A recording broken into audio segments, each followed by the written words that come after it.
तो भागवत की भी महिमा समझो, तब ही तो आप अपने लौकिक कार्यों से समय निकाल कर आकर यहां बैठोगे।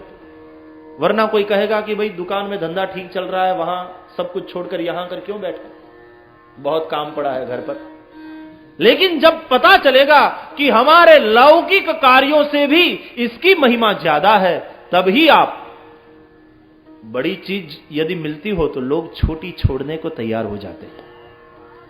इसकी बड़ाई से आप अवगत हो जाओगे, तभी आप अपनी छोटी छोटी बातों को छोड़कर, अपने छोटे छोटे कामों को छोड़कर यहां उपस्थित हो जाओगे भगवत कथा श्रवण के लिए।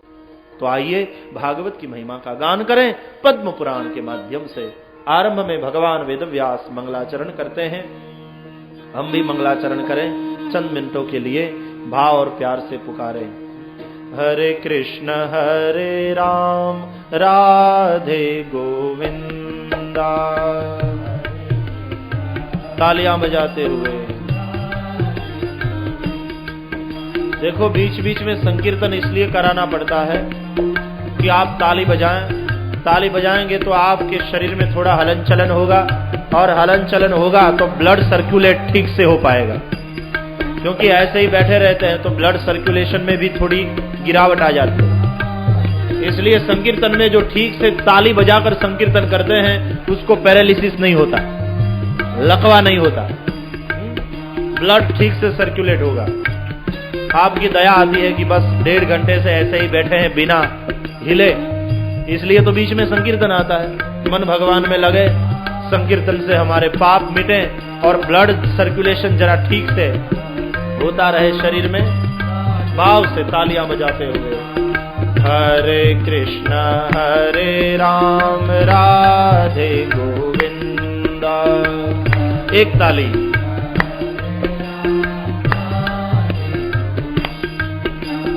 हरे कृष्ण हरे राम राधे गोविंदा।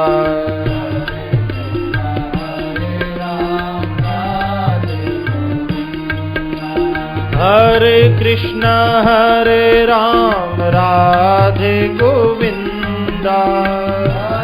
आवाज निकालिए,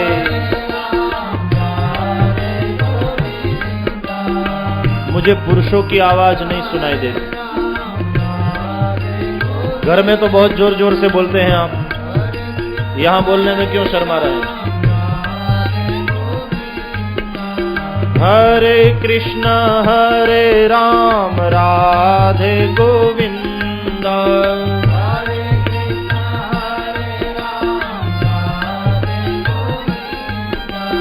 हरे कृष्ण हरे राम राधे गोविंदा।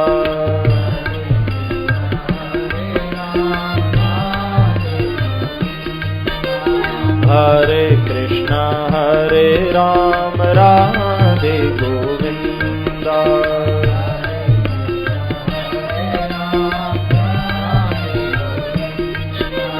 हरे कृष्ण हरे राम राधे गोविंदा।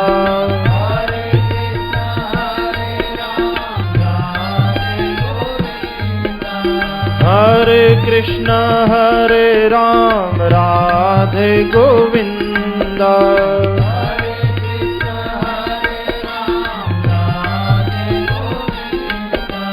हरे कृष्ण हरे राम राधे गोविंदा।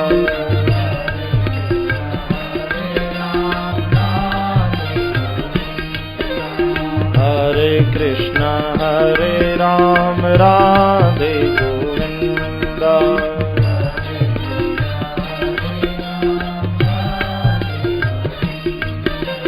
हरे कृष्ण हरे राम राधे गोविंदा।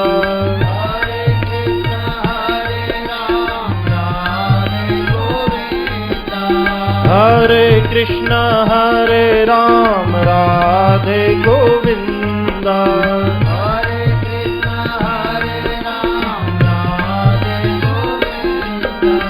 हरे कृष्ण हरे राम राधे गोविंदा।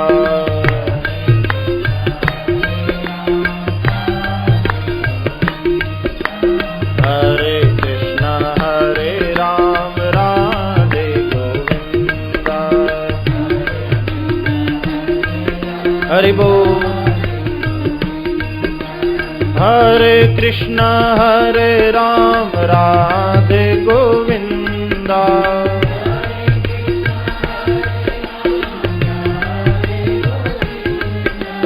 हरे कृष्ण हरे राम राधे गोविंदा।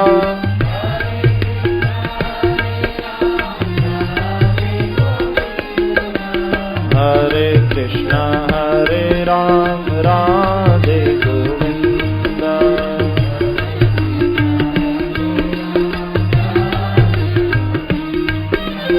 हरे कृष्ण हरे राम राधे गोविंदा।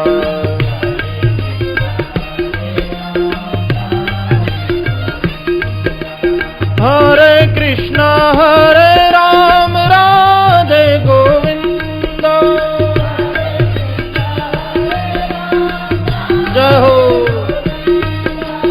हरे कृष्ण हरे राम राधे गोविंदा।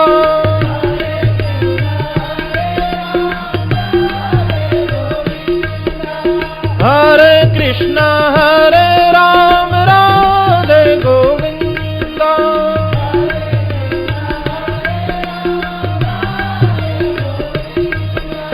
हरे कृष्ण हरे राम राधे गोविंदा। हरि बोल।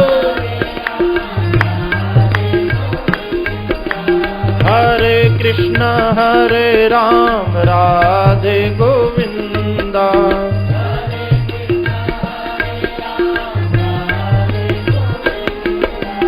हरे कृष्ण हरे राम राधे गोविंदा।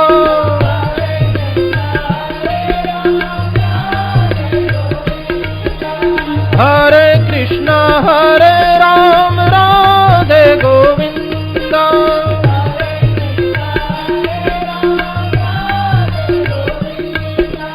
हरे कृष्ण हरे राम राधे गोविंदा।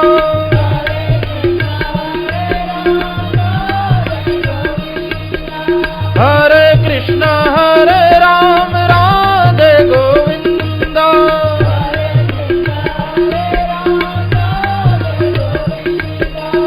हरे कृष्ण हरे राम राधे गोविंदा।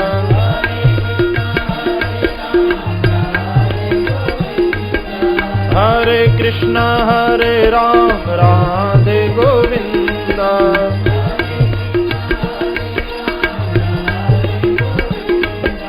हरे कृष्ण हरे राम राधे गोविंदा।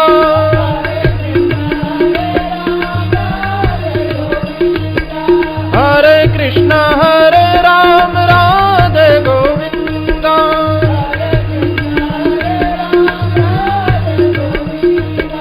हरे कृष्ण हरे राम राधे गोविंदा।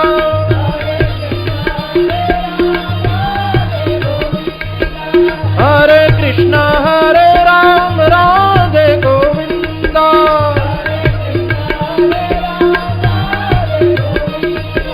हरे कृष्ण हरे राम राधे गोविंदा।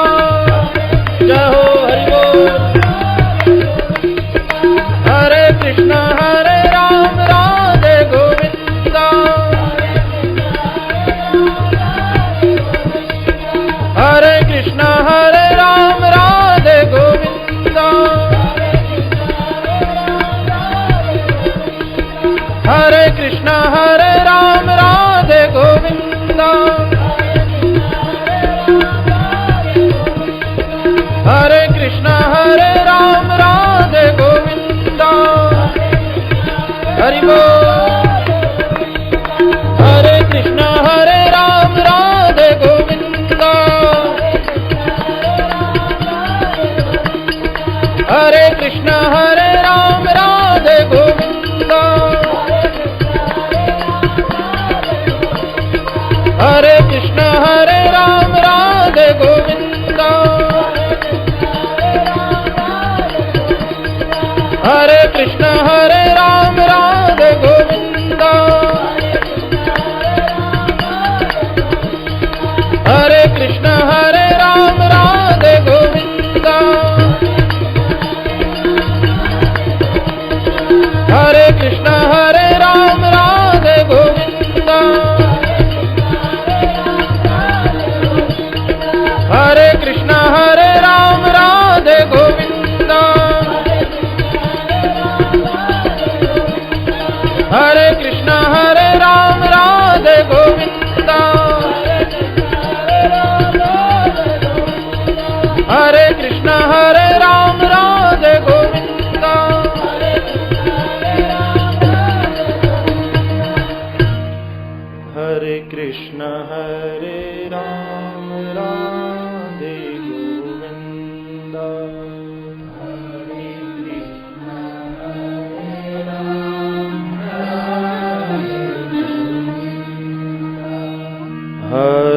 कृष्ण हरे राम राधे गोविंद हरे कृष्ण हरे राम राधे गोविंद। ओम नमो भगवते वासुदेवाय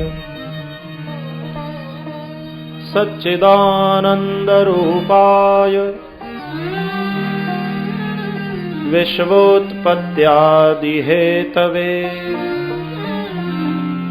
तापत्रयविनाशाय श्रीकृष्णाय वयं नुमः। महात्म्य के आरंभ में आइए भगवान श्री कृष्ण को नमन करें। सुमन और नमन भगवान को प्रिय है।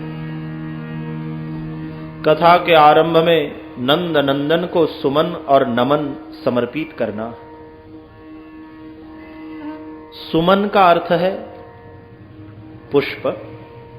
पुष्प तो हम समर्पित करते ही हैं, लेकिन सुमन का अर्थ केवल पुष्प ही नहीं करना है। सुमन का दूसरा अर्थ है सु यानी अच्छा, मन, सुमन, सुंदर मन, निर्मल मन, विशुद्ध मन भगवान को समर्पित करना। और फिर नमन करते हैं। नमन का अर्थ नमस्कार तो होता ही है, लेकिन नमन का दूसरा अर्थ है न मन यानी अमन। अमन हो जाए नमन करके। नमन करेंगे भगवान को, भगवान करेंगे हमको अमन, और जब अमन हो जाएंगे मन रहित, तब कोई इच्छा ही नहीं रहेगी। इच्छा ही दुख की जननी है। तब न हर्ष होगा, न शोक होगा, न सुख होगा, न दुख होगा, केवल आनंद ही आनंद होगा। अमन हो जाएंगे नमन के द्वारा। तो पहले हम सुमन प्रभु को समर्पित करें।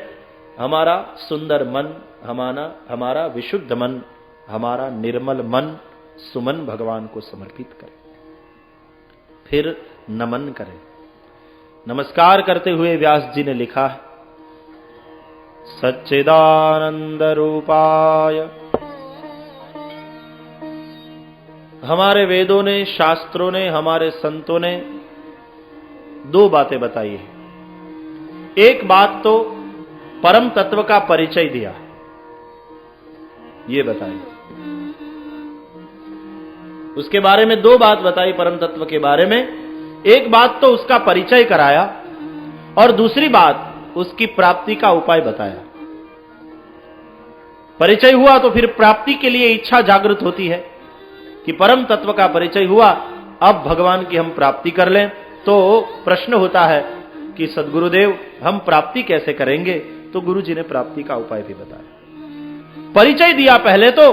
परिचय तीन प्रकार से दिया, स्वरूप परिचय, स्वभाव परिचय और कार्य परिचय। किसी भी व्यक्ति का जब परिचय होता है तो तीन प्रकार से होता है। पहले तो उसके स्वरूप का परिचय होता है। पुरुष है कि स्त्री, ऊंचा है कि ठिंगना है, मोटा है कि पतला है, स्वरूप परिचय होता है पहले। तो भगवान का स्वरूप परिचय पहले दिया। बाद में कार्य परिचय होता है कि भाई ये क्या करते हैं, ये धंधा करते हैं, उनका ये काम है। फिर सामाजिक कार्यों में भी बहुत सहयोग देते हैं, धार्मिक कार्यों में भी उनका सहयोग होता है, कार्य परिचय मिलता है। फिर स्वभाव परिचय होता है कि स्वभाव के बड़े अच्छे हैं, धार्मिक वृत्ति वाले हैं, बड़े दयालु है, रोता हुआ जो आता है उसके द्वार पर हंसता हुआ जाता है, स्वभाव परिचय मिलता है। तो भगवान का भी स्वरूप परिचय, कार्य परिचय और स्वभाव परिचय दिया है यहां व्यास जी ने एक ही श्लोक में। सच्चिदानंद रूपाय, ये हुआ भगवान का स्वरूप परिचय। कैसा स्वरूप है? सत, चित और आनंद स्वरूप। सत शब्द से शाश्वतता बताई। सत के साथ चित भी होना चाहिए, नहीं तो सत जड़ हो जाएगा।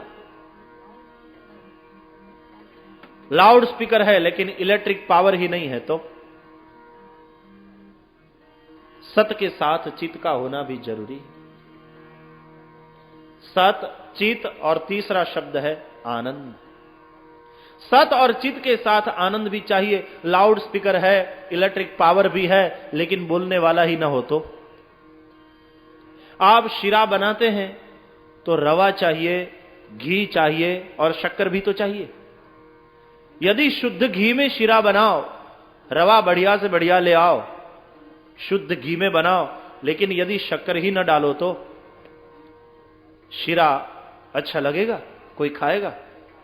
तो सत का रवा है, चित्त का घी है, लेकिन आनंद रूपी शक्कर यदि न है तो ब्रह्म का शीरा मीठा नहीं लगेगा। तो ब्रह्म कैसा है? सच्चिदानंद रूपाय।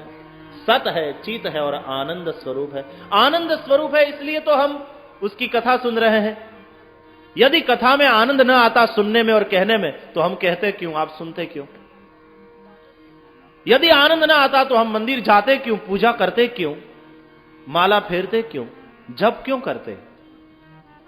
सच्चिदानंद रूपाय, यह हुआ स्वरूप परिचय।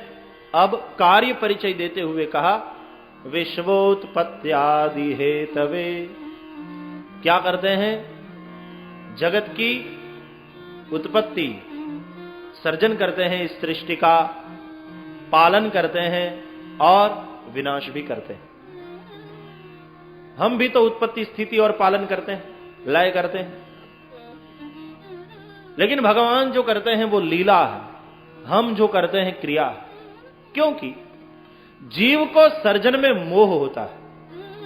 कहो अपनी संतति में किसको मोह नहीं है? मेरे बच्चे, मेरा मकान, मेरा धंधा, मेरी मोटर कार। अपने सर्जन में ममत्व होता है, मोह होता है जीव को। भगवान को सर्जन में मोह नहीं है। इसलिए भगवान का सर्जन लीला है। दूसरी बात, जीव जब पालन करता है तो उसको अभिमान होता है कि मैं पालन करता हूं, और अपेक्षा भी होती है। बच्चों का पालन करते हैं माता पिता, बड़ा करते हैं, उसको पढ़ाते लिखाते हैं, तो एक अभिमान होता है कि भाई हमने बच्चों को बड़ा किया है, पाल पोस कर पढ़ाया लिखाया है, अच्छा डॉक्टर बनाया, अच्छा वकील बनाया, तो हमने बनाया, ऐसा अभिमान भी होता है।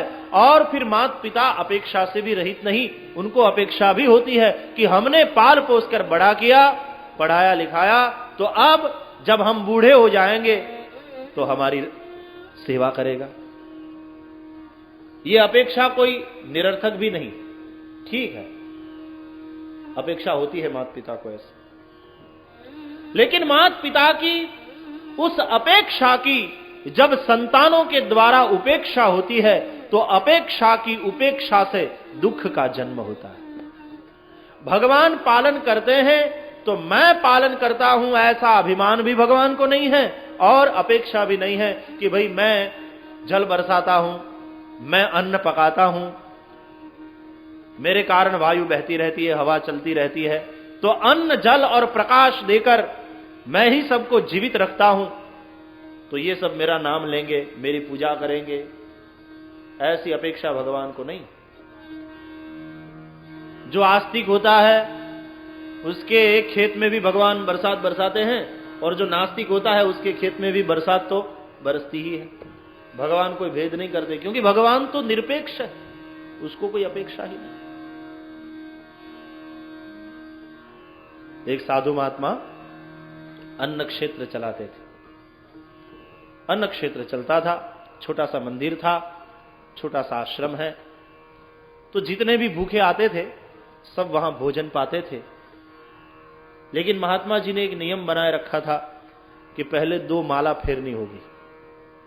सबको भोजन मिलेगा, लेकिन पहले अपने आसन पर बैठो, महात्मा जी के द्वारा माला मिलेगी, माला घुमाओ, 2 माला फेरो, भगवान का भजन करो, बाद में भोजन करो। ऐसा नियम था आश्रम का। एक दिन मध्याह्न समय में एक नास्तिक आदमी आया दुर्जन था, गुंडा था, लूटने वाला, अनीति से धन कमाने वाला, अधार्मिक पूरा। तो आया महात्मा के पास और उसने पूछा, ऐ महात्मा, भोजन मिलेगा क्या? तो महात्मा जी ने कहा कि भैया यहां तो अन्न क्षेत्र चल रहा है, जो भी भूखा आता है भोजन पाता है, तुम्हें भी मिलेगा। लेकिन आश्रम का ऐसा नियम है, 2 माला करनी होगी पहले। तो पहले 2 माला करो, बैठ जाओ, पहले भजन करो, बाद में भोजन मिलेगा। उसने कहा, मैं भगवान भगवान में कुछ समझता नहीं, मैं भगवान भगवान को मानता नहीं, बोलो भोजन मिलेगा? कहा कि भोजन जरूर मिलेगा भाई, लेकिन तू मानता नहीं है, कोई बात नहीं, लेकिन यहां मान ले मेरा कहा। 2 माला फेर पहले, बाद में तुझे भोजन जरूर दिया जाएगा। उसने कहा, मैं मानता ही नहीं, फिर मेरे पास माला कहां से होगी? संत ने कहा कि माला मेरे पास है, मैं देता हूं, तुम बैठ जाओ, पहले 2 माला भगवान के नाम की करो, बाद में भोजन मिलेगा। देखो सब माला फिर रहे हैं। उसने कहा, मैं माला बाला में समझता नहीं, मैं माला रखता भी नहीं, और आपकी दी हुई मुझे चाहिए भी नहीं, मैं मानता ही नहीं, बात समाप्त हो गई, भोजन मिलेगा बोलो।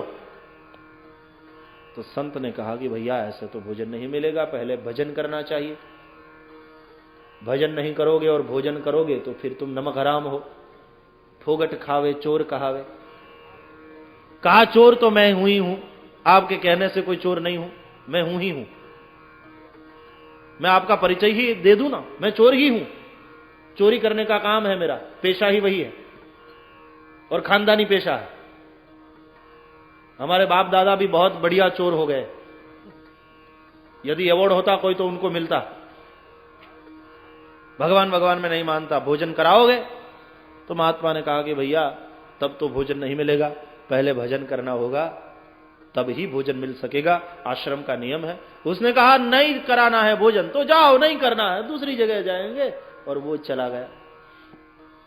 संत ने उसे भोजन नहीं कराया। उस दिन संध्या आरती में, संध्या समय हुआ और संध्या आरती में जब भगवान के मंदिर में गए संत, तो देखा कि आज भगवान थोड़े नाराज हैं। देखो आत्मीयता होती है, पत्थर नहीं, मूर्ति नहीं, भगवान ही दिखाई पड़े यदि, तो पता चल जाता है कि आज भगवान प्रसन्न है, आज भगवान नाराज है। सास जब बहू के साथ झगड़ा करके ठाकुर जी की पूजा करने के लिए बैठती है ना, तो देखना कभी ध्यान से, उस दिन ठाकुर जी नाराज दिखाई पड़ेंगे। भगवान कहेंगे, मुझे मस्का लगा रही हो और अपनी बहू को रुला रही हो। यदि दर्शन ही करते हैं, देखते हैं तो बात अलग है, तो मूर्ति वैसे ही दिखाई पड़ेगी, लेकिन यदि आप दर्शन करते हैं तो पता चल जाएगा कि आज भगवान प्रसन्न है, आज भगवान नाराज है। संत ने देखा आज भगवान नाराज है, तो पूछा प्रभु से, भगवान आज इतने नाराज क्यों हैं आप, मुझसे कोई गलती हो गई क्या? तो भगवान ने कहा, एक आदमी को आश्रम से तुमने आज भूखा बाहर निकाल दिया, अन्न क्षेत्र है ये, तो वो भूखा है, वही उसकी पात्रता। अन्न दान में और पात्रता देखनी ही नहीं पड़ती। ज्ञान देने में तो, दान देने में, ज्ञान में पात्रता देखनी पड़ती है कि भाई सामने वाला पात्र है कि नहीं। कुपात्र को नहीं देना चाहिए।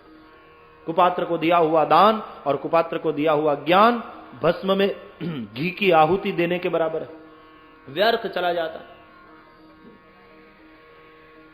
गंग तरंग प्रवाह चले तब कूप को नीर पियो न पियो, अब हृदय में रघुनाथ बसे फिर और को नाम लियो न लियो। कर्म संजोगे सुपात्र मिले तो कुपात्र को दान दियो न दियो। कवि गंग कहे सुन शाह कबर, एक मूर्ख मित्र कियो न कियो। गंग तरंग प्रवाह चले फिर कूप को नीर पियो न पियो। गंगा बह रही है, फिर कुएं का जल कौन पिएगा? मूर्ख ही होगा वो। गंग तरंग प्रवाह चले फिर कूप को नीर पियो न पियो। अब हृदय में रघुनाथ बसे तो और को नाम लियो न लियो। हृदय में रघुनाथ बस जाए तो फिर दूसरे का नाम क्या लें? तो ऐसे महात्मा दूसरे को यदि बुलाते हैं ना, तो भी राम कह के बुलाते हैं। सुनो राम जी जरा यहां हो। तो हमने संतों से सुना, मगन भाई छगन भाई कहकर नहीं पुकारते। सुनो राम जी जरा यहां आना, जरा ये उठाकर तो यहां रख देना। साधु महात्मा का भंडारा जब होता है तब आपने देखा है, ये जब परोसते हैं ना, तो जो परोसने जाता है वो क्या बोलता है? दाल राम दाल राम दाल राम, रोटी राम शाक राम, सब में राम। अब हृदय में रघुनाथ बसे, फिर और को नाम लियो न लियो। कर्म संजोगे सुपात्र मिले, तो कुपात्र को दान दियो न दियो। कवि गंग कहे सुन शाह कबर, मूर्ख मित्र कियो न कियो। वह भूखा था, वही उसकी पात्रता थी। संत ने कहा लेकिन भगवान, वो माला फेरने के लिए तैयार नहीं था, वो नास्तिक था, आपको मानता नहीं था। नहीं सही, लेकिन यहां तो 2 माला फेर लेता, आश्रम का नियम है। उसने माला फेरने से इनकार कर दिया और हमने भोजन देने से इनकार कर दिया। तो संत ने कहा, 45 वर्ष का था ना वो, हाँ 45 वर्ष में एक बार भी उसने माला नहीं फेरी, एक बार भी वो मंदिर में नहीं आया, मेरी पूजा नहीं की। फिर भी 45 साल से मैं उसे जीवित रख रहा हूं, उसे अन्न जल देकर, उसको कभी भूखा नहीं रखा। जिसको मैं 45 साल से निभा रहा हूं, उसको तुम एक टंक के लिए भी निभा नहीं पाए। मैं भी जानता हूं नास्तिक है, नाम नहीं लेता, लेकिन मैंने निभाया। तुम केवल एक समय के लिए उसे निभा नहीं पाए, एक टंक का भी तुमने भोजन नहीं दिया, इनकार कर दिया। संत की आंख से अश्रु बहने लगे। भगवान क्षमा प्रार्थी हूं, अब ऐसी गलती नहीं करेंगे, बस भूखा है वही उसकी पात्रता है। कई बार लोग हमारे पास भी शिकायत लेकर आते हैं कि ये जो अन्न क्षेत्र चलते हैं ना, वहां जेब कतरे आते हैं, भोजन करके जाते हैं क्योंकि मुफ्त में मिलता है।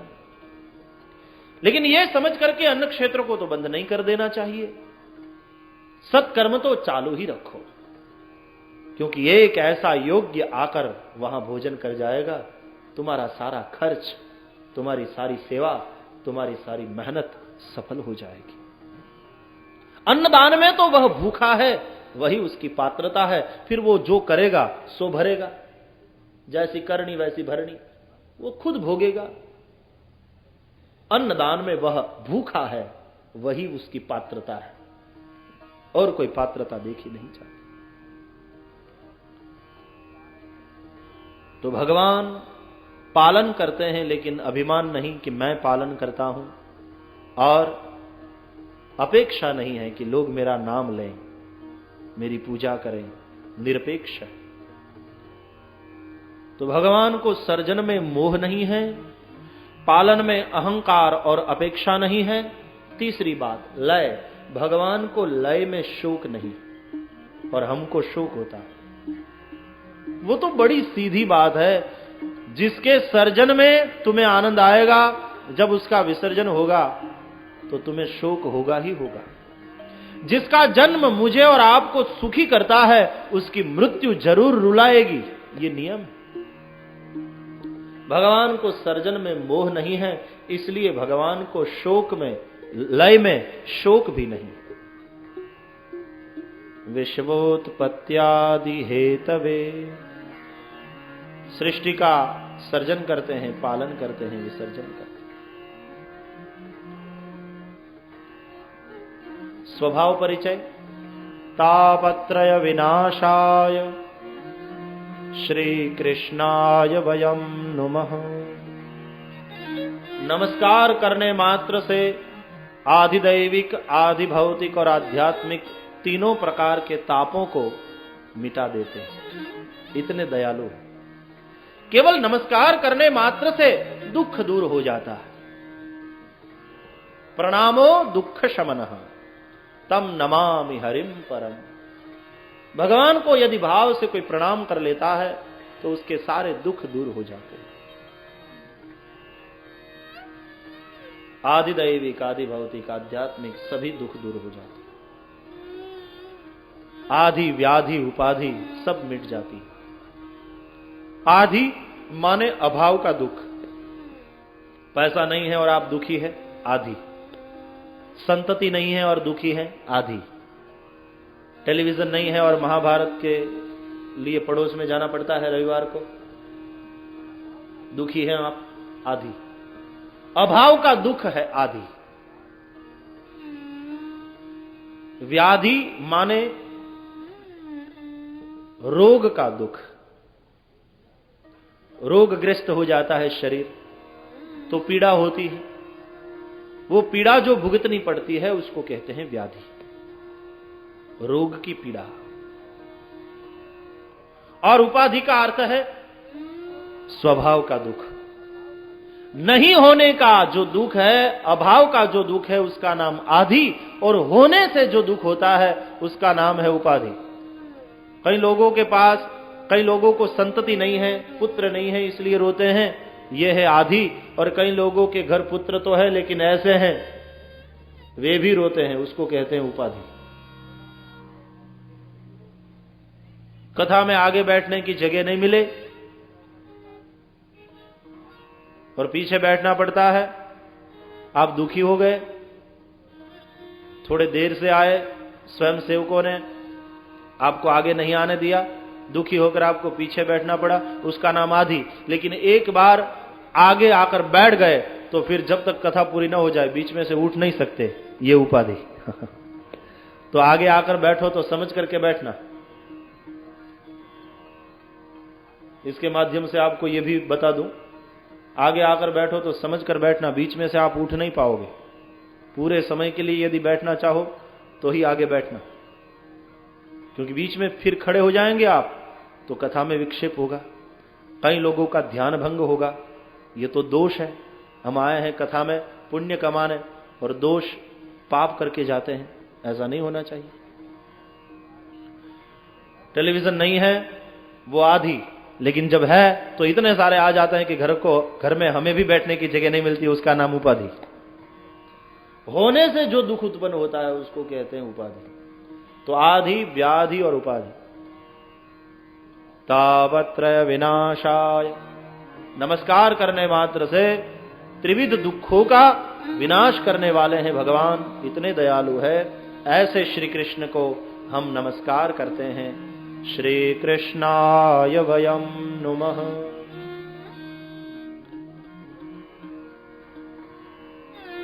केवल कृष्ण को नहीं, श्री कृष्णाय, श्री कृष्ण को, श्री माने राधा, राधा सहित कृष्ण को हम नमस्कार करते हैं। राधा है भगवान की अनुरागात्मिका शक्ति, जिसका दूसरा नाम है भक्ति। भक्ति के कारण ही भगवान निर्गुण से सगुण होते हैं, और जब निर्गुण से सगुण होते हैं तब ही हमारी समस्याओं को भगवान सुलझाते हैं। निराकार तो केवल दृष्टा है, साक्षी बनकर देखा ही करता है। हमें तो सगुण की जरूरत है। निर्गुण को न किसी पर क्रोध आता है, निर्गुण न किसी पर प्रसन्न होता है। वो तो सगुण ही है जो दुर्जनों पर क्रोध करता है और उसका विनाश करता है, जो सज्जनों पर प्रसन्न होता है और उसकी समस्याओं को मिटाता है। परित्राणाय साधूनाम विनाशाय च दुष्कृताम धर्म संस्थापनार्थाय संभवामि युगे युगे। लेकिन ये काम तो तब हो पाएगा जब भगवान निर्गुण से सगुण बनकर आएंगे, और निर्गुण से सगुण बनाने वाली है भक्ति, उसका नाम है श्री राधिका। राधा यानी अविरत बहती हुई कृष्ण प्रेम की धारा। आप धारा प्रवाह में बोलते जाइए राधा का नाम, राधा राधा राधा राधा राधा राधा राधा राधा राधा राधा। तो धारा धारा धारा धारा, अविरत बहती हुई कृष्ण प्रेम की, प्रभु प्रेम की धारा, बस वही राधा। तो राधा वाले कृष्ण को हम नमस्कार करते हैं, केवल कृष्ण को नहीं। श्री कृष्णाय वयं नुमः। राधा कृष्ण को हम सब नमस्कार करते हैं।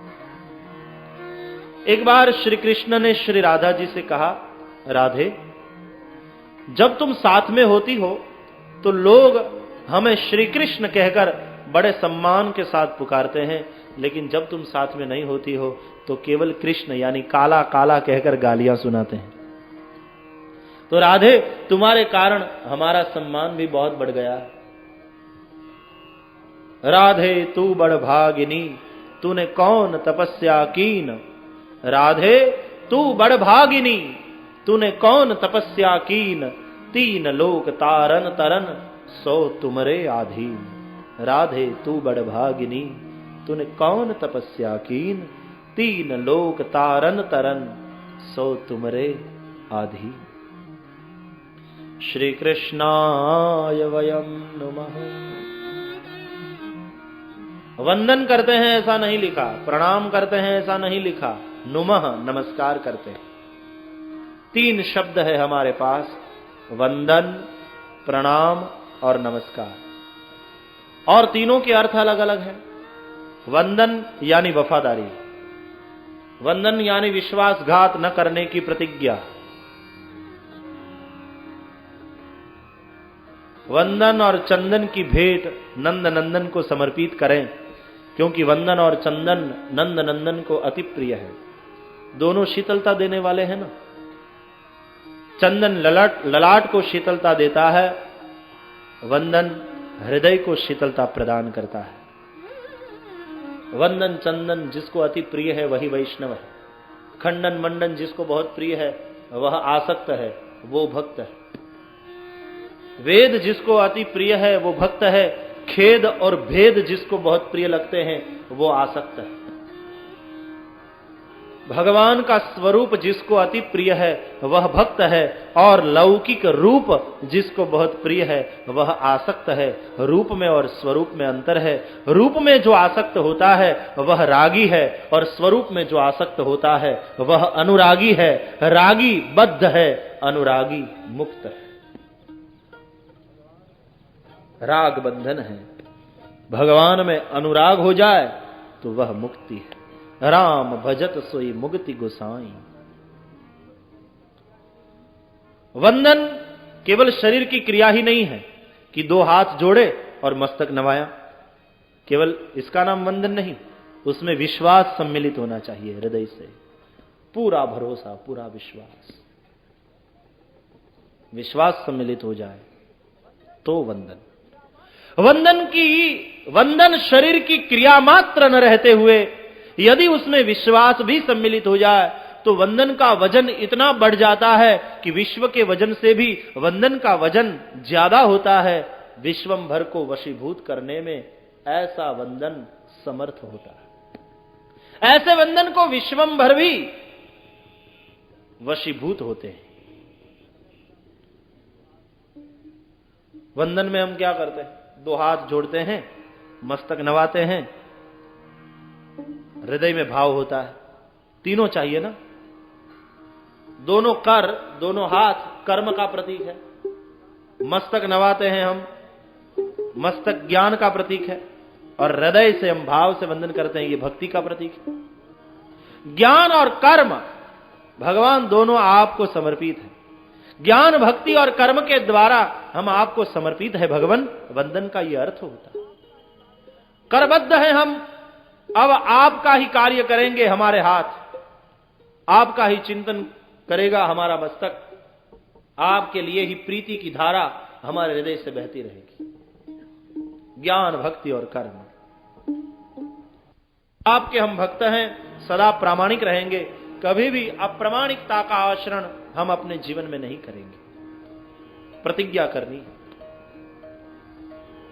हम आपके प्रामाणिक सेवक हैं। और नमस्कार का अर्थ है नमक हलाली। भगवान, आप अन्न जल और प्रकाश से हमें जीवित रख रहे हैं, आप ही के कारण हमारा जीवन चल रहा है। भगवान, हम नतमस्तक होते हैं, आपको नत होते हैं। आपको नत होए बगैर हमारा जीवन उन्नत कैसे होगा? हमारे जीवन को उन्नत बनाने के लिए हम आपको नत होते हैं। नारायण, हम नमक हराम नहीं, हम नमक हलाल है। आपके अनंत उपकारों को हम भूल नहीं जाएंगे। आपके अनंत उपकारों को याद करते हुए आपके नाम का संकीर्तन करेंगे। बस तभी आपके ऋण से हम छूट पाएंगे। नमस्कार का अर्थ है नमक हलाली। जो नमस्कार नहीं करता वो नमक हराम है। भगवान को नतमस्तक बहुत प्रिय है। कृतज्ञ न बने, कृतज्ञ बने। भगवान के आशीर्वाद से ही हमारा जीवन बना है, हमारा जीवन चल रहा है। तो और कुछ न दे सकें, नमस्कार की तो भेंट दें। सब कुछ दीना आपने, इसमें मेरा क्या? नमस्कार की तो भेंट धरे हम, वो तो कर सकते हैं, नमस्कार करके भगवान के तो हो सकते हैं। तो हम नमक हलाल हैं, हम नमक हराम नहीं, हम कृतज्ञ हैं प्रभु आपके, हम कृतघ्न नहीं। यदि आपको भूल जाएंगे तो हम कृतघ्न हैं। इसलिए कथा के आरंभ में हम नमस्कार करें और भगवान को कहे कि प्रभु 10 दिन तक इस ज्ञान यज्ञ में आपके अनंत उपकारों को याद करने के लिए और आपकी महिमा को सुनने के लिए हम यहां बैठेंगे, क्योंकि हम नमस्कार करते हैं, हम नमक हलाल हैं। यदि आपको भूल जाते और केवल पैसा कमाने में ही अपना जीवन व्यतीत कर देते हैं तो हम नमक हराम हैं। प्रभु हम कृतज्ञ बनकर यहां बैठे हैं आपकी कथा में, हम कृतघ्न नहीं, ये बताने के लिए बैठे हैं। पिता के लिए इतना प्रेम हो यदि पुत्र को, तो पिता को भी कितनी प्रसन्नता होती है। वो भी जगत पिता है, सारे जगत का पिता है। उसके प्रेम के कारण हम यहां बैठे हैं, तो भगवान की कृपा दृष्टि हम पर सदा बनी रहेगी। कृपा दृष्टि बनी रहेगी तो दुखों के, आपत्तियों के सामने लड़ने की हिम्मत आएगी, संघर्ष करने की शक्ति आ जाएगी। हम जीवन में सदा शांति और आनंद बना रहेगा। आप रामचरितमानस की कथा सुनते हैं, तुलसीदास जी ने वंदन, प्रणाम और नमस्कार तीनों शब्दों का वहां प्रयोग किया है।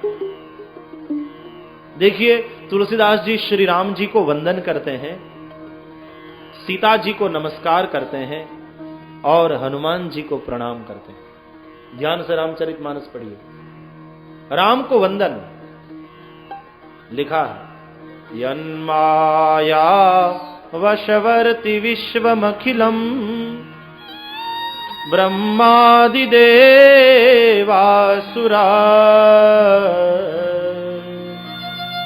यत्सत्त्वादमृषैव भाति सकलम् रज्जौ यथा हेर्भ्रमः।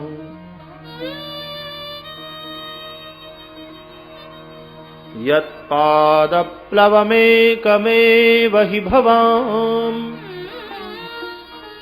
बोधे स्थितिर्षावताम्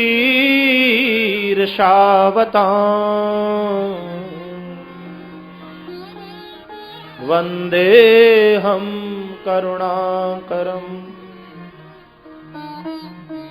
तमशेषकारणपरम् रामाख्यमीशं हरिम्। वंदे, राम नाम के श्री हरि को मैं वंदन करता हूं। राम को वंदन, वंदन करके तुलसीदास जी यह कहना चाहते हैं कि प्रभु हम आपके वफादार सेवक हैं, विश्वासघात कभी नहीं करेंगे। सीता जी को नमस्कार करते हैं। उद्भव स्थिति संहारकारिणीं क्लेशहारिणीं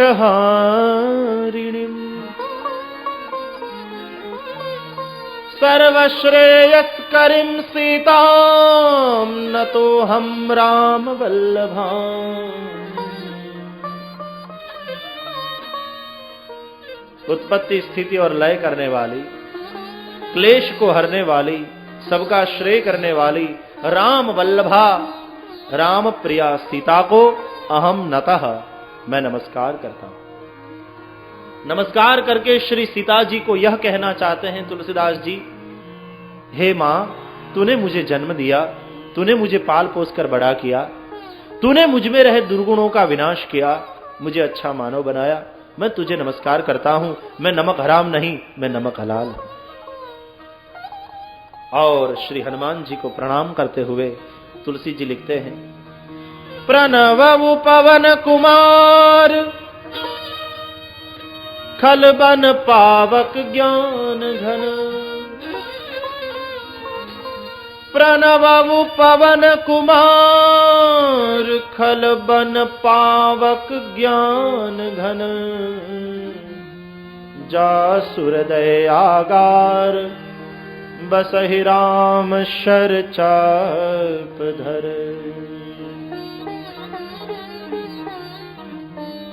प्रणवउ पवन कुमार, पवन कुमार को मैं प्रणाम करता हूं।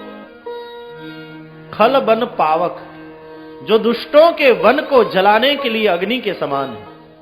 ज्ञान घन है, और जिसके हृदयागार में धनुष्बाणधारी श्री रघुनंदन विराजमान है। जासु हृदय आगार बसहि राम शर चाप धर। तो हनुमान जी को प्रणाम करके तुलसीदास जी ये कहना चाहते हैं कि हनुमान जी, जिस तरह आप श्री राम जी के प्रामाणिक सेवक हैं, उसी तरह हम भी भगवान श्री राम जी के प्रामाणिक सेवक बनेंगे। कभी भी अपने जीवन में अप्रामाणिक नहीं बनेंगे, सदा प्रामाणिक रहेंगे। यहां भगवान वेदव्यास जी ने श्री कृष्ण को नमस्कार किया। श्री कृष्णाय वयम नुमः। अहम नहीं, आवाम नहीं, वयम।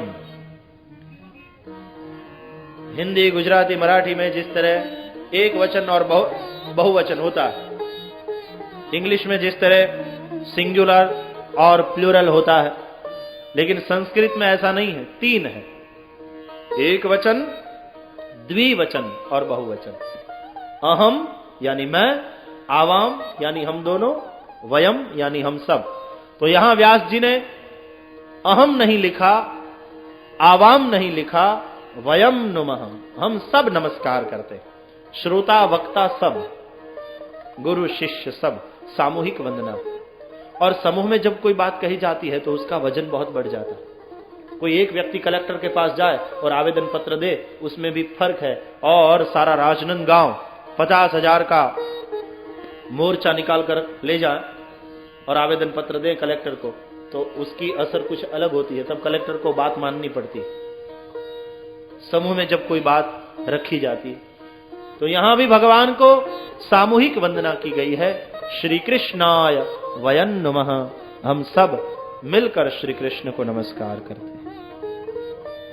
नमस्कार करके भगवान के साथ हमें अपने आप को जोड़ना है, योगी बनना है, तब आनंद होगा, तब हमारी कीमत बढ़ेगी। देखो ये जो कंपार्टमेंट होते हैं ना, रेल के डिब्बे, वो इंजन के साथ जब अपने आप को जोड़ देते हैं तो गाड़ी कहलाती है, रेलगाड़ी। और जब प्लेटफॉर्म में गाड़ी आती है तो लोग इतने लालायित होते हैं जगह में प्राप्त करने के लिए, उसमें चढ़ने के लिए, उसकी कीमत बढ़ जाती है। इंजन के साथ जुड़े होते हैं तब, और जब इंजन के साथ जुड़े हुए नहीं होते और यार्ड में पड़े रहते हैं तब डिब्बे।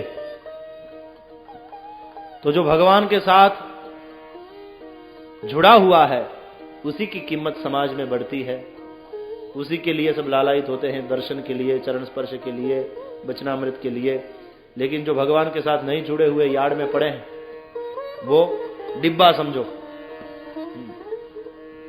इंजन का अर्थ है ऊर्जा, और सारे विश्व की ऊर्जा है परमात्मा। उसके साथ हम अपने आप को जोड़ें, योगी बने।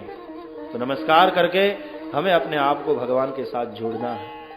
श्री कृष्णाय वयं नुमः। दूसरे श्लोक में कृष्ण की वंदना तो की पहले श्लोक में, अब कृष्ण की कथा कहने वाले शुकाचार्य की वंदना दूसरे श्लोक में आई। यम प्रव्रजन्तमनुपेतमपेत कृत्यम द्वैपायनो विरह कातर आजुहाव पुत्रेति तन्मयतया तर्वोभिनेदुः तम सर्वभूतहृदयं मुनिमानतोऽस्मि। यम प्रव्रजन्तम अनुपेतम अपेत कृत्यम। कैसे हैं शुकाचार्य? प्रव्रजन्तम, सरिता बहती भली, साधु चलता भला। सरिता का आकर्षण उसके बहने में है और साधु का आकर्षण उसके चलते रहने में। आपके घर 7 दिन तक आकर ठहरेंगे महात्मा जी, तो आप बड़ी सेवा करेंगे, बहुत अच्छे लगेंगे। लेकिन ये कहे कि बस मैं तो यही रहने वाला हूं, और सारी जिंदगी आपके घर ही रहे, तो फिर अति परिचय अवज्ञा। फिर आप पूछेंगे नहीं कि दूध पिया। यदि 7 दिन के लिए होंगे तो सेवा होगी बड़े भाव से। तो साधु का आकर्षण उसके चलते रहने में। चलते रहते हैं सतत। और फिर यदि स्वामी जी आते हैं 7 दिन के लिए घर में, तो फिर माताएं इतना ख्याल करती है स्वामी जी का कि जितना अपने स्वामी का भी ख्याल नहीं करती। उसके स्वामी को तो 3-4 बार कहना पड़ता है जब चाय बनती है, लेकिन स्वामी जी के लिए तो इतना, लेकिन 7 दिन के लिए। वो स्वामी जी तो हमेशा के लिए है ना घर में, ये स्वामी जी केवल 7 दिन के लिए आए। बड़े आश्चर्य की बात, आजकल तो जमाना ऐसा आ गया है कि घर में पत्नी अपने पति को भी स्वामी कहने के लिए तैयार नहीं। फैक्ट्री में बड़े काम करने वाले भी अपने मालिक को स्वामी कहने के लिए तैयार नहीं, और साधु संतों को हम स्वामी जी कहते हैं। जिसके पास बहुत कुछ है, जो बहुत कुछ बंगले का, कोठी का, फैक्ट्री का मालिक है, स्वामी है, उसको तो हम स्वामी नहीं कहते। लेकिन जिसने सब कुछ छोड़ दिया है और जो निकल पड़ा है भगवान के प्रेम के कारण, उसको हम स्वामी कहते हैं। तो हकीकत यही है, यही वास्तविकता है कि जो पकड़ता है वो स्वामी नहीं, जो छोड़ सकता है वही हकीकत में स्वामी कहलाने के लिए लायक, जो छोड़ सके। इसलिए जिसने सब कुछ छोड़ा है, अकिंचन हो गया है जो, अगेह हो गया है जो, निरीह हो गया, उसको हम स्वामी जी कहते हैं, प्रेम से प्रणाम करते हैं, क्योंकि वो छोड़ने में सक्षम।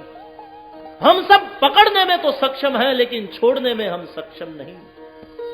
छोड़ने की शक्ति यदि आ जाए, मेरा मेरा कहकर पकड़ते तो हैं, सब कोई पकड़ सकता है, इसमें कोई बड़ी बात नहीं है। लेकिन छोड़ने में जो सक्षम हो जाए, छोड़ने की क्षमता आ जाए, त्याग की क्षमता आ जाए, तब ही हम स्वामी कहलाने के लिए लाए। हम मानते हैं कि हमने पकड़ा है, नहीं, हकीकत में चीजों ने हमको पकड़ा है, हम गुलाम हो गए। मोटर कार को छोड़ के जब जाना पड़ता है ऊपर, तो हम रोते हैं, बंगला छूटा जा रहा है, फैक्ट्री छूटी जा रही है, मोटर कार छूटी जा रही है, बीवी बच्चे छूटे जा रहे हैं, हम रो रहे हैं। मोटर कार नहीं रोती, तू नहीं और सही। किसने किसको पकड़ा? इसलिए तो हमारे संत कहते हैं कि जब हम ये कहते हैं कि मेरा बंगला, मेरी कार, मेरा मेरा कहते हैं, तब हकीकत में हम मालिक नहीं, हम गुलाम हैं। क्योंकि उन चीजों ने हमको पकड़ के रखा। आसक्ति है ना, ममता। संत बाजीद अपने शागिर्दों के साथ जा रहे थे। कुछ ऐसी ही चर्चा हो रही थी शागिर्दों के, शिष्यों के साथ। उस वक्त एक आदमी गाय के गले में रस्सी बांधकर गाय को घसीटता हुआ ले जा रहा था। दृश्य देखा बाजिद ने तो अपने शिष्यों को पूछा कि देखो वो क्या है। कहा शिष्यों ने कि महाराज, एक आदमी गाय के गले में रस्सी डालकर उसको घसीटता हुआ ले जा रहा है। संत ने पूछा, ये बताओ उसमें मालिक कौन है और गुलाम कौन? तो शागिर्दों ने बताया कि गुरुदेव ये तो स्पष्ट बात है, वो गाय जो है गुलाम है और वो आदमी जो गाय को घसीटता हुआ ले जा रहा है वो मालिक है।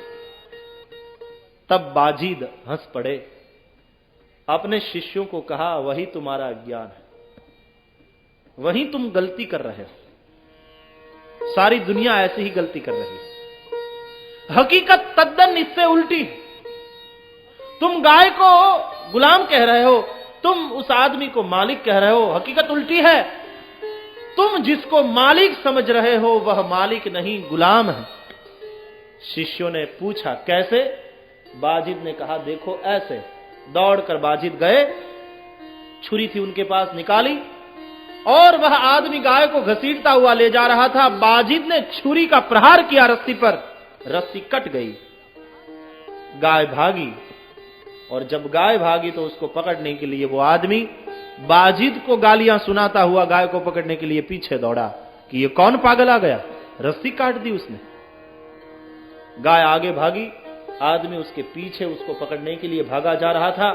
देखकर बाजिद हंस पड़े, अपने शिष्यों को कहा कि देखो कौन किसको पकड़कर ले जा रहा है। वो आदमी तो गाय को रस्सी से बांधकर पकड़ के ले जा रहा था, गाय बंधी हुई थी, इसलिए उसको उसके पीछे जाना पड़ रहा था। लेकिन देखो वो गाय उस आदमी को बिना रस्सी के अपने पीछे घसीट कर ले जा रही, क्योंकि एक ममता की रस्सी है ना जो दिखाई नहीं देती कि मेरी गाय। तो जब हम मेरा मेरा मेरा कहते हैं, हम हकीकत में मालिक नहीं, वो अपनी गुलामी है। तो स्वामी जी इसलिए कहते हैं हम संतों को कि उसने सब कुछ छोड़ा, जिसने पकड़ा है वो मालिक नहीं, जो छोड़ सकता है, त्याग की क्षमता है जिसमें, वही स्वामी कहलाने के लायक है। साधु चलता भला, सरिता बहती भली। तो साधु प्रव्रजंतम तो होता है, आज यहां कल वहां, लेकिन शुकाचार्य व्रजंतम नहीं प्रव्रजंतम, मतलब जिस दिशा में गए वहां से वापस ना आने वाले। यम प्रव्रजंतम अनुपेतम, जिसके अभी यज्ञोपवीत संस्कार भी नहीं हुए। मां के गर्भ से जब जन्म हुआ तब 16 वर्ष के थे, बाहर नहीं आ रहे थे। भाई क्यों नहीं बाहर आ रहा है पुत्र? तो कहा कि मैं संसार में आ जाऊंगा तो पिताजी आप मुझे गृहस्थी बना देंगे। पुत्र में तो सबको ममता होती है। व्यास जी ने कहा कि अपनी मां को परेशान मत करो, बाहर आ जाओ, हम तुम्हें रोकेंगे नहीं। और शुकाचार्य बाहर आए और तुरंत घर को छोड़कर जाने लगे। अब इतना सुंदर परमहंस संत सा पुत्र घर को छोड़कर जा रहा है, अनुपेतम, अभी यज्ञोपवीत संस्कार भी नहीं हुआ, लेकिन फिर भी ब्रह्म ज्ञानी नहीं, ब्रह्म दृष्टा भी है। अपेत कृत्यम पूर्ण कृत्य है परमहंस। सुखदेव जी जन्म सिद्ध है, साधना सिद्ध नहीं, स्वयं सिद्ध है, सिद्ध संत है। पिता के घर को छोड़कर जा रहे हैं। पुत्र को जाता हुआ देख पिता विरहाकुल हुए, पीछे दौड़े, हे पुत्र बोलते हुए। तब शुकाचार्य ने वृक्षों के द्वारा प्रत्युत्तर दिया अपने पिता को, ऐसे सर्वभूत हृदय शुकाचार्य को मैं नमस्कार करता हूं। सुखदेव नहीं बोले, वृक्ष बोले। कभी कभी कथा सुनते वक्त हमको संशय होता है, वृक्ष भी बोल सकते हैं क्या? और हमारी बुद्धि में तो ये बात नहीं आएगी, हमारी समझ में ये बात नहीं आएगी, क्योंकि हमारे साथ तो पड़ोसी भी नहीं बोलता, इसलिए वृक्ष बोले ये बात जल्दी समझ में नहीं आएगी। क्योंकि पड़ोसी के साथ भी ऐसा नाता बिगाड़ के रखा होता है हमने कि हमारे साथ पड़ोसी भी नहीं बोलते, तो फिर वृक्ष कैसे बोलते होंगे, ये सवाल पैदा हो सकता है। वृक्ष भी बोलते हैं, वृक्ष में भी जीव है। ये बात विश्व को भारत के वैज्ञानिक ने ही बताई है। यदि जगदीश चंद्र बोस न होते तो कैसे पता चलता विश्व को? वृक्ष भी बोलते हैं, लेकिन ये कान नहीं, दूसरे कान चाहिए सुनने के लिए। वृक्ष संत है, व्यास भी संत है। संत की भाषा को संत ही समझ पाएगा। वृक्षों ने जो कहा व्यास ने समझ लिया। वृक्षों ने क्या बताया, क्या बोले, वो नहीं लिखा है, संत बताते हैं। वृक्षों ने कहा, व्यास आप संत हैं। संत वो है जिसका जीवन भगवत प्रेम से परिपूर्ण है, जिसको भगवान के चरणों में रति हो गई और विषयों से विरति हो गई। भगवान में रति हो जाएगी तो विषयों से विरति हो ही जाएगी। और जहां रति है, जहां प्रेम है, वहां त्याग और समर्पण होता है। There is difference between love and selfishness. Love gives and forgives, while selfishness gets and forgets. स्वार्थ और प्रेम में यही अंतर है। प्रेम समर्पण करता है, प्रेम क्षमा कर देता है, forgives, और स्वार्थ पाता है और भूल जाता है। उपकार को भी याद नहीं रखता कि इस व्यक्ति के हमारे पर बहुत उपकार है। स्वार्थ का यह स्वभाव।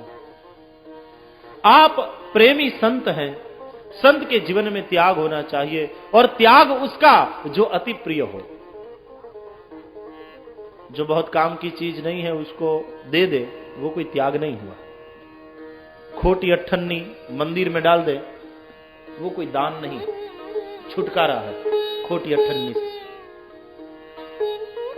शांति हो गई आपको कि चलो चिंता टली। भगवान तो बोलते नहीं कि खोटी है, बोलते नहीं, लेकिन जमा करते हैं अपने खाते में कि बेटे तुम ऊपर आओ, बाद में हिसाब समझेंगे। जब अंत में अकाउंट क्लियर होगा,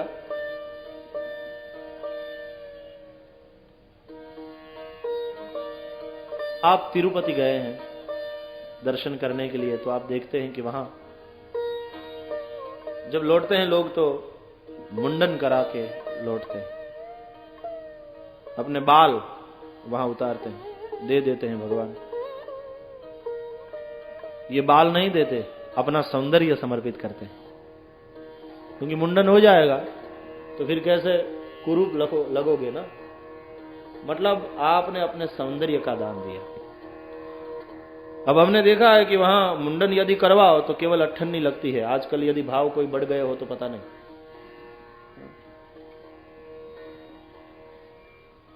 लेकिन 500 रुपये की सेवा कराना सरल है, 25 रुपये वाली टिकट लेकर जल्दी से दर्शन कर लेना यह सरल है। अट्ठन्नी में मुंडन कराना कठिन है, कुरूप लगेंगे ना। और आश्चर्य तो इस बात का है कि नए विवाह हुए हैं जिसके ऐसे दंपति भी वहां आते हैं, और उसमें पुरुष तो मुंडन कराता है, ज्यादा करके ये लोग देहाती ही होते हैं, छोटे छोटे गांव से आते हैं, बड़े श्रद्धालु होते हैं। पुरुष तो मुंडन कराते हैं लेकिन बहनें भी मुंडन कराती, आपने देखा होगा। और स्त्री के लिए तो बाल सौंदर्य के प्रतीक है, अब बाल को उतार देना कितनी कुरूप लगती है स्त्री। लेकिन यही प्रेम है। लो प्रभु, हमको जो अति प्रिय है आपके प्रेम के लिए वो छोड़ने को तैयार है। हम अपना सौंदर्य आपको समर्पित करते हैं। गांव के देहाती लोग हैं, गरीब है, उनके पास 500 रुपये की पूजा कराने की तो शक्ति नहीं है, 25 रुपये की टिकट लेकर भी दर्शन करने की शक्ति नहीं है। लाइन में खड़े रहते हैं, कभी कभी 10-12 घंटे भी बीत जाते हैं, तब दर्शन होते हैं। लेकिन अट्ठन्नी देकर मुंडन करा लेते हैं, वह त्याग है हकीकत में। अपना सौंदर्य प्रभु को समर्पित कर देते।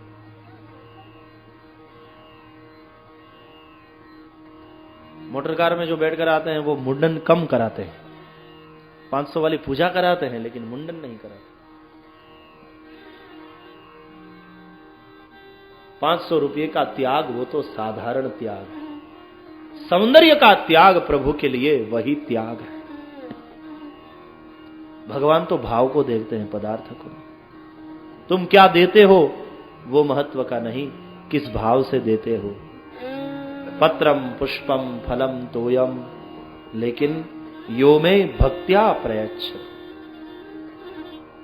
व्यास तुम संत हो, संत के जीवन में त्याग होना चाहिए, और त्याग जो अति प्रिय है उसका। देखो, हम अपने फल को नहीं खाते, त्याग देते हैं फलों को, फल का त्याग करते हैं। फल यानी वृक्ष का संतान। समाज के लिए हम त्याग करते हैं फलों का, समाज को दे देते हैं। तो आज ये शुक तुम्हारा पुत्र यानी तुम्हारा फल समाज के कल्याण के लिए जा रहा है, तो अपनी ममता के कारण, अपनी आसक्ति के कारण उसको रोको मत।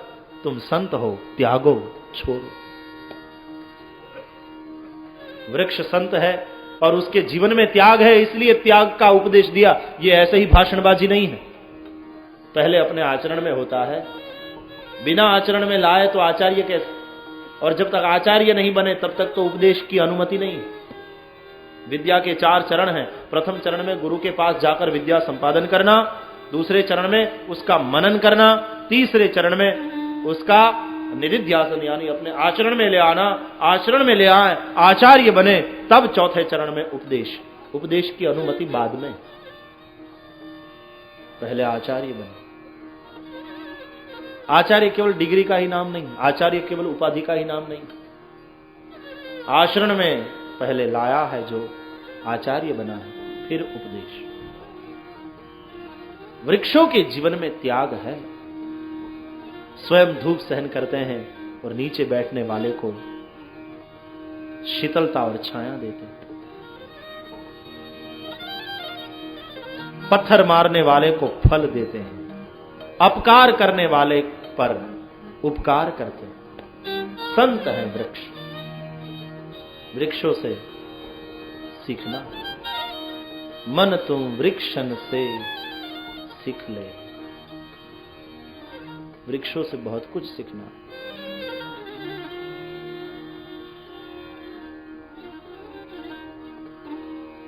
त्यागात् शांतिरनंतरम।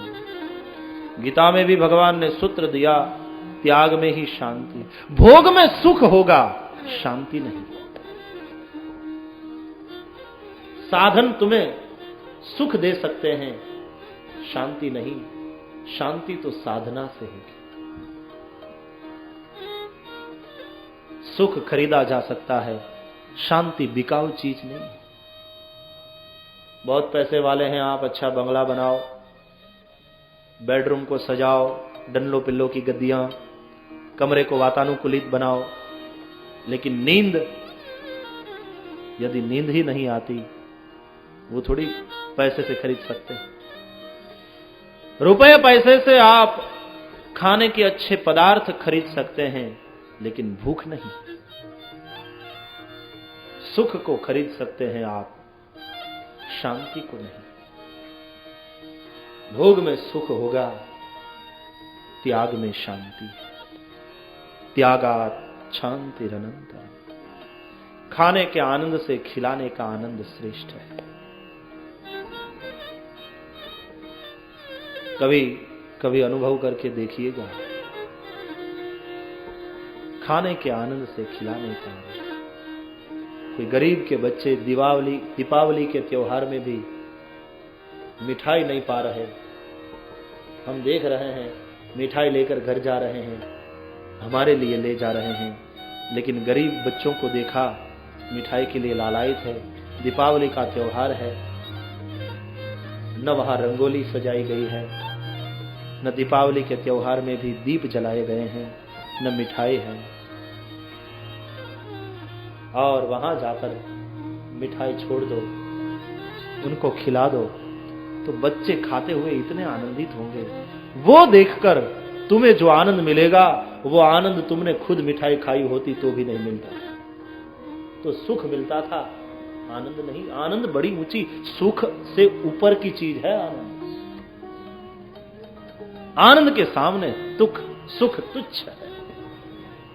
त्यागात् शांतिरनंतरम। आजकल लोग अपने सुख के लिए अपनी शांति का भोग दे रहे हैं। परिवार के लोगों में, परिवार के सदस्यों में त्याग होना चाहिए तो शांति है, लेकिन अपने सुख के लिए शांति गवा देते हैं लोग। एक साड़ी आई नई घर में तो दिरानी और जेठानी झगड़ा करने लगती है, मैं पहनूं, वो कहे मैं पहनूं। अपने सुख के लिए घर से शांति को विदा कर देते। उसकी जगह यदि त्याग होता कि आप पहनो, जेठानी कहेगी कि नहीं नहीं तू पहन ले, ये कहे कि नहीं तू पहन ले, तो त्याग का आनंद होता, घर में त्याग की शांति होती, तुम्हारा संयुक्त परिवार भगवान की कृपा से बना रहता। प्रेम के परिवार पर यदि, प्रेम के नींव पर यदि परिवार का मंदिर खड़ा करोगे तो परमात्मा स्वयं आकर उसमें विराजेंगे। भगवान को पाने के लिए कहीं बाहर जाने की जरूरत नहीं होगी। रघुवंश मंदिर प्रेम की नींव पर खड़ा था। जहां प्रेम की नींव पर खड़ा होगा परिवार, तो परिवार के हर सदस्यों में त्याग और समर्पण के संस्कार होंगे। परमात्मा वहीं आएंगे। रघुवंश में राम आए, लेकिन एकाध मंथरा यदि आ गई घर में, मंथरा का कुसंग हो गया और परिवार की एकाध कैकेयी यदि मंथरा के कुसंग के कारण त्याग और समर्पण के संस्कार को छोड़कर स्वार्थ के कपड़े को ग्रहण कर लेगी, स्वार्थ के संसार को ग्रहण कर लेगी, तो परिवार में आए हुए परमात्मा बन चले जाएंगे